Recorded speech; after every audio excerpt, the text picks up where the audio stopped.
Hey YouTube, Down the Bricks here. What you building?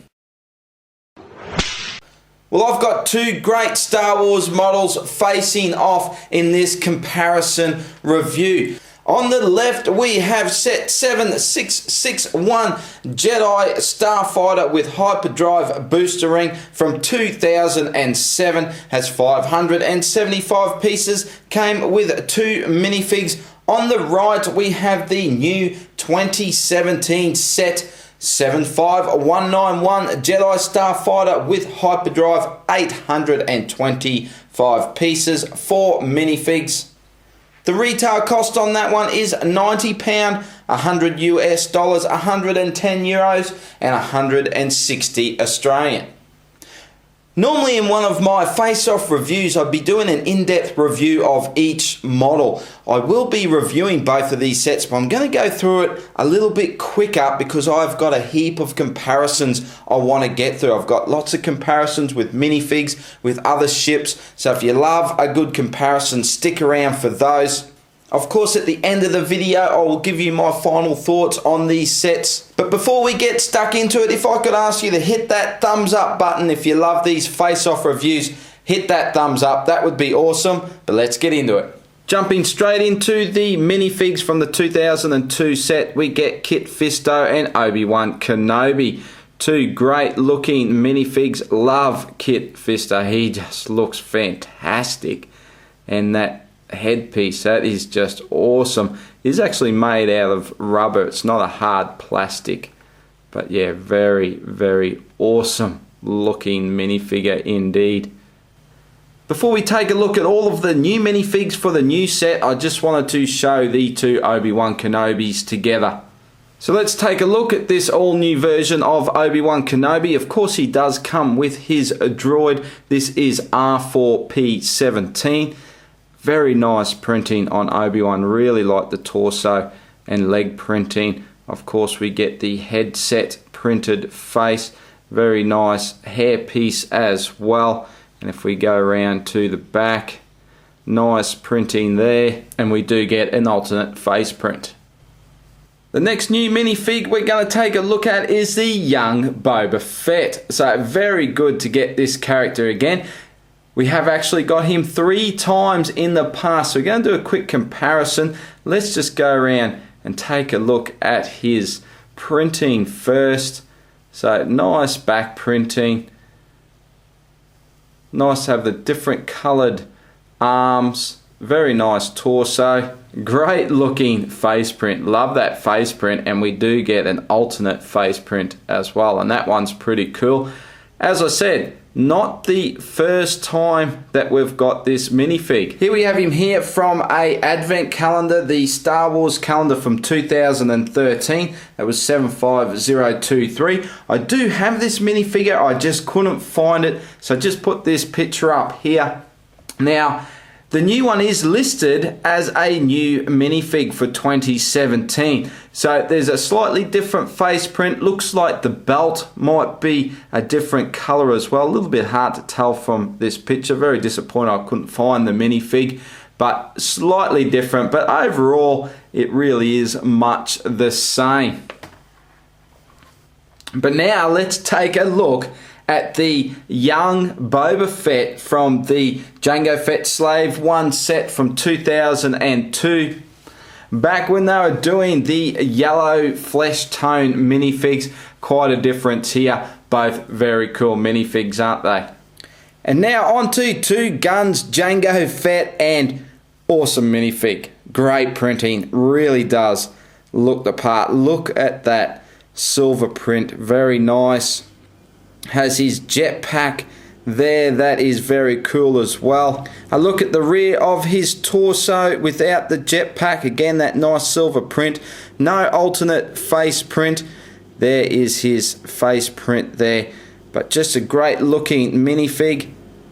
Now again with some comparisons, and we have had 3 Jango Fetts released by Lego in the past, and here is the first one. This is from 2013 from the Corporate Alliance Tank Droid. That was set 75015, and as you can see they're very similar. So the prints are pretty close. On the new one here, we do have the dark bluish grey on the sort of main sort of back of the torso behind the armour, rather than a light print on this new one. The belt has a bit more detail on this new one there. The pouches are a little bit more defined, and the leg printing is a little bit different. There's not much difference, but it is a little bit different on the leg print as well. So it is a new minifig, but it is very similar to the last version.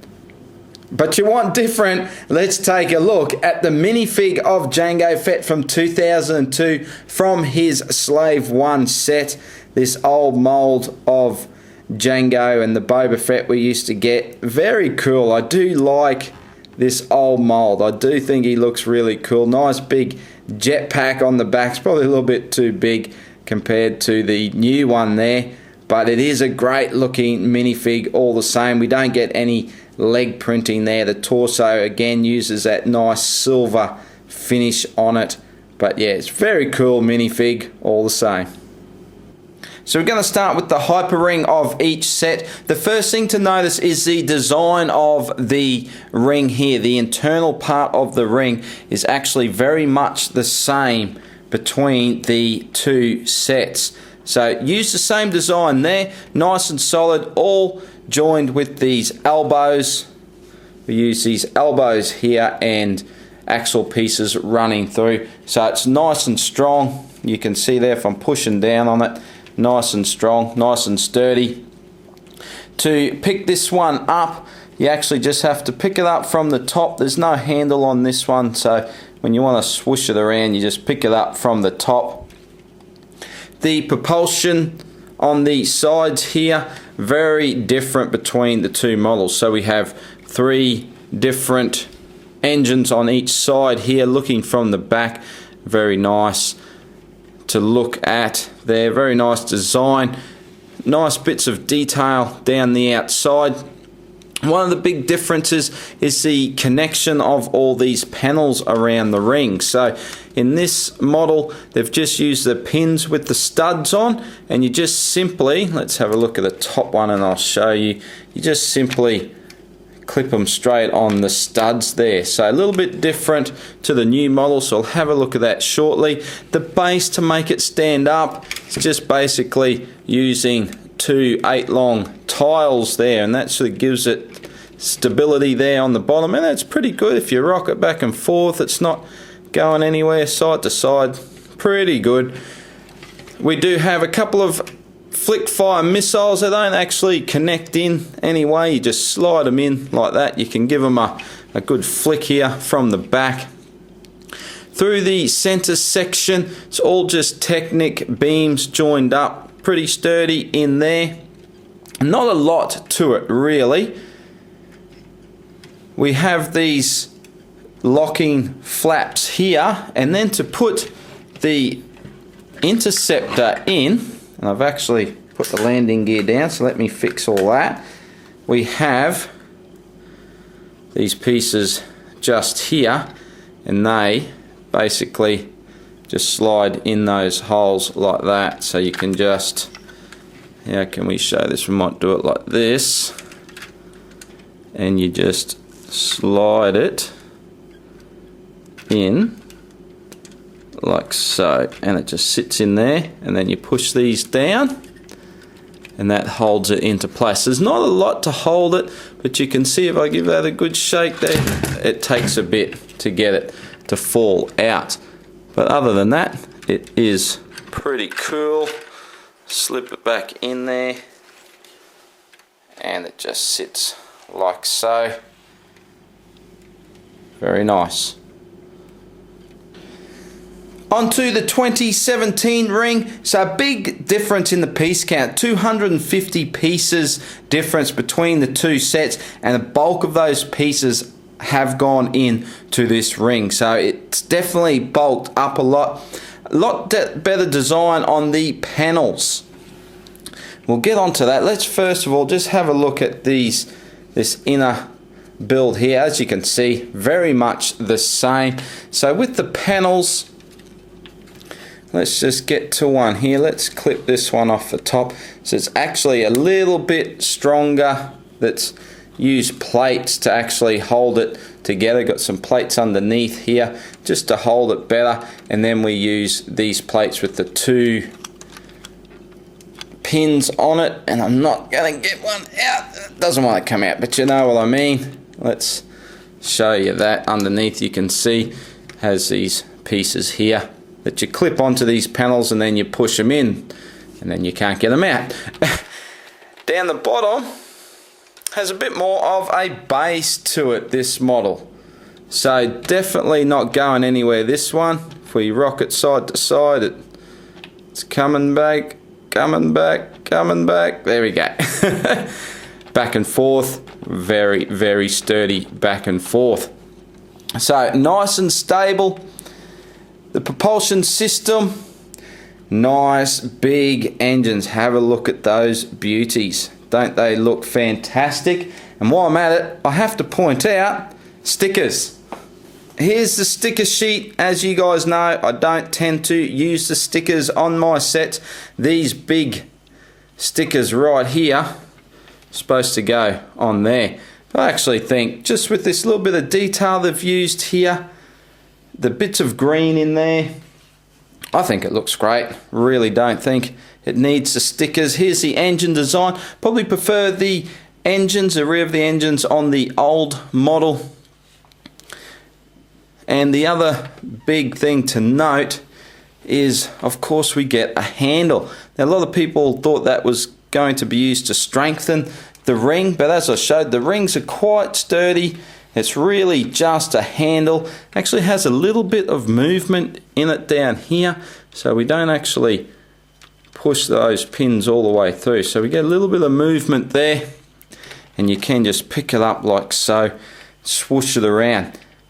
Actually, very good idea. Great to have a handle, makes it a lot easier to move around. We do get some spring-loaded shooters here underneath, so while you're holding it, you can fire them off like so.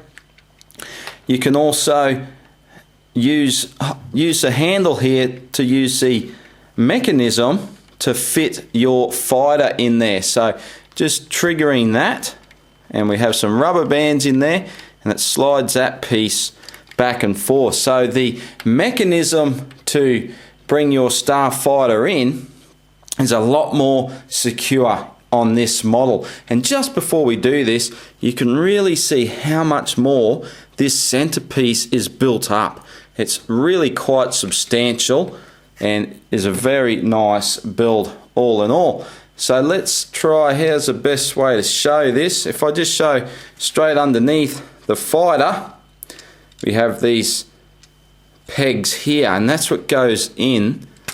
So let's try and show this. So you just slide that back like that, and then trying to do it where I can show you, you can see that just goes up in there, and that locks up in there, and it's nice and secure. Now this one is not coming out. We can put our locking flaps down, which is really just for show, but if I give this one a shake, it's not coming out at all. Really like these engine designs on the front there. Love that look. Just looking in there, that's fantastic. And just another look around with the Starfighter in there. Does look very cool again. Very quickly on the Starfighter, I think you guys have probably seen these interceptors enough. This is the old style of interceptor. We do get landing gear underneath. We get some printed pieces, printed here, printed there. Of course, the cockpit, this front piece, all printed. Stickers there, and inside the cockpit, we do get stickers down in there as well. So just to have a look on the inside, we do have a little spot there to put his lightsaber. From the back, the engine design there. Very nice little build all in all. The astromech droid just has his dome clip up on there, so we don't actually get a body for the droid with this model.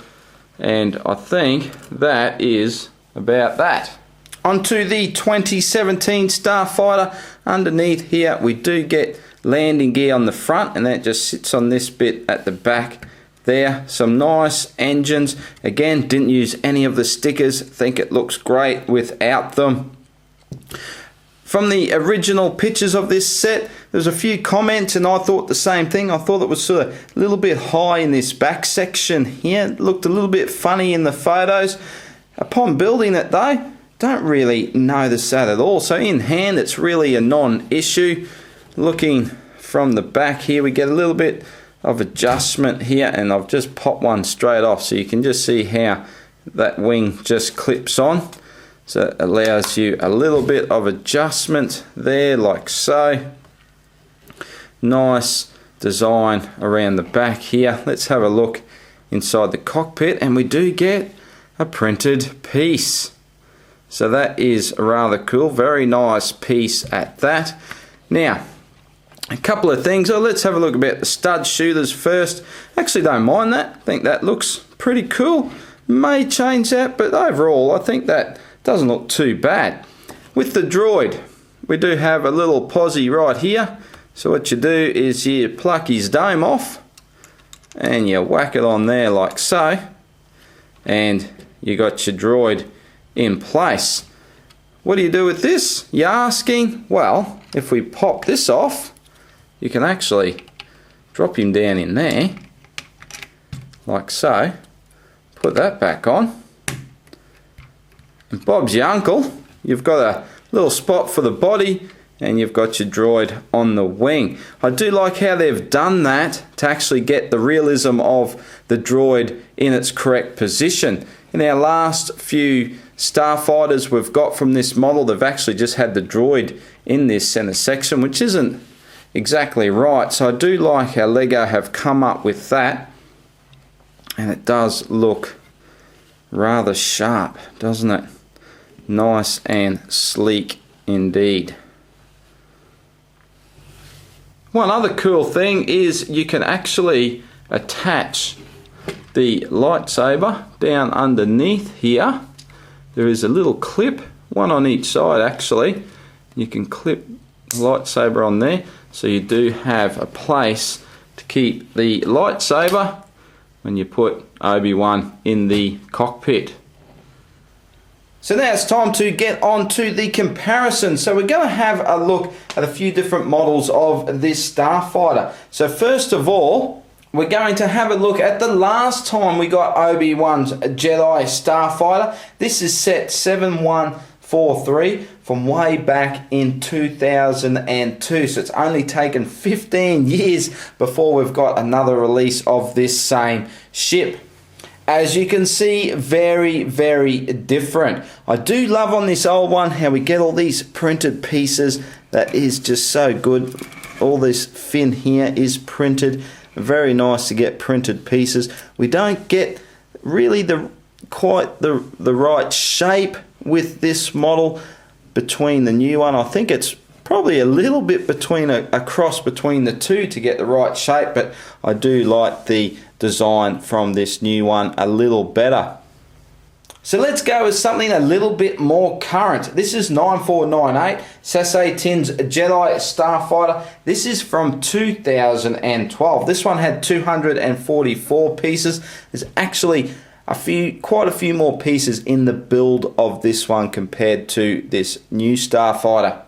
But you can see the design for this cockpit area is very much similar to this new model. You can see what I mean about the astromech droid, that it went in the center here. No wing position for it on this old model, so definitely an improvement there. But again, very similar. I think what Lego did is just tried to take a few pieces out of this design here, just to trim the piece count a little bit for this model, just so they could put more pieces into the Hyper Ring. A quick look at the two ships side by side. A quick look of both the ships in their Hyper Rings. And from the side, better look at those engines. and from the back. Now I've got one more comparison to show you, just had to do this, so let's bring in Jango Fett's Slave 1 from 2002, set 7153, and man, how good does that look? I think I'm going to have to display these two together because that really does look fantastic. The Slave 1 doesn't actually normally display like that. I did make a little stand just to hold it vertical like that in flight mode. But oh yeah, I think they really do look fantastic together. And I'm kind of hoping with this new release that we may get a new Slave 1, the Jango Fett Slave 1 from Lego in the near future. Look out, he's hot on his tail. Okay, so there we have the ins and outs and comparisons. I don't think I could have done any more comparisons than that, so I hope you did enjoy those. Time for my final thoughts. Look, I don't know if there's too much more I can really add to everything that I've gone through already because I'm a massive fan of both of these sets. For a change, I'm not even going to pick which one I like better because I really do love both of these sets, and I think they're actually quite different. While the rings are built very much the same, the propulsion systems are different. We have different ships, and I just think they're both awesome, and I love them both. Something else with the new model is the minifigs. Great minifigs, great to see some of these characters again. I do think though that Lego missed out on a great opportunity to give us some minifigs that we'd never gotten before. So some minifigs from Kamino would have been fantastic, and that would have made this set gold. The other thing I have to mention about this set is the price. So it is expensive. It did take me a little while to pick up this set from its release date as well, just because of the price. Now that I've built it, now that I'm looking at it, I absolutely love it. I'm glad I spent the money. I still recommend anyone that wants to pick it up, try and get it on sale. It's a limited retail release, this set, so it's exclusive to some stores in Australia here. It's Toys R Us. I don't actually think it's even come out in Australia yet, but of course you can pick it up from Lego Shop at Home. Try to pay less, but I do recommend it. It's a great set. I give it a big thumbs up. I love this old 2007 one as well. Let me know in the comments, do you have this old set? Are you going to pick up the new one? I'd love to hear from you guys. Let me know what you loved about this review. What comparison floated your boat? Let me all know in the comments. I'd love to hear from you. Again, please give me a thumbs up if you haven't already. Really appreciate that. Subscribe if you want to see more, because you know I've got stacks more on the way. Thanks everybody for taking the time to watch, and I'll see you in the next video. Bye for now.